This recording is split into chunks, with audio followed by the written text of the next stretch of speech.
امریکی صدر Donald Trump نے سعودی عرب میں طیاروں کی تباہی کی خبروں کو گمراہ کن قرار دیتے ہوئے کہا کہ زیادہ تر طیارے محفوظ ہیں اور ایران شکست کے قریب ہے، جبکہ آبنائے ہرمز کے تحفظ کے لیے اتحادی ممالک سے بھی تعاون مانگا گیا۔ مشرق وسطی کی کشیدہ صورتحال میں بیانات کی جنگ بھی زور پکڑ گئی۔ اس بار ہدف خود امریکی صدر ہے۔ صدر ٹرمپ نے ایک بار پھر میڈیا کو آڑے ہاتھوں لیتے ہوئے خبروں کو جھوٹا اور گمراہ کن قرار دیا۔ ٹروتھ سوشل پر ڈونلڈ ٹرمپ نے کہا کہ سعودی عرب کے ایک ہوائی اڈے پر 5 ایندھن بردار طیاروں کی تباہی کی خبریں سراسر گمراہ کن ہے۔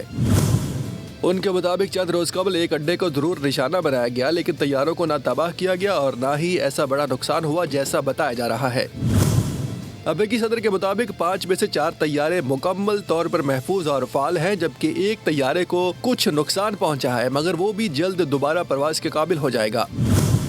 ٹرمپ نے الزام عائد کیا کہ معروف امریکی اخبارات غلط خبریں پھیلا کر عوام کو گمراہ کر رہے ہیں۔ یہ جھوٹا میڈیا دراصل چاہتا ہے کہ امریکہ یہ جنگ ہار جائے۔ ٹرمپ نے دعویٰ کیا کہ ایران مکمل طور پر شکست کے دہانے پر ہے اور اب معاہدہ چاہتا ہے۔ آبنائے ہرمز کو کھلا اور محفوظ رکھنے کے لیے کئی ممالک امریکہ کے ساتھ جنگی جہاز بھی بھیج سکتے ہیں اور اسی مقصد کے لیے چین، فرانس، جاپان، جنوبی کوریا اور برطانیہ سے اپیل کی گئی ہے۔ سبسکرائب کریں اور بیل دبائیں تاکہ کوئی خبر رہ نہ جائے۔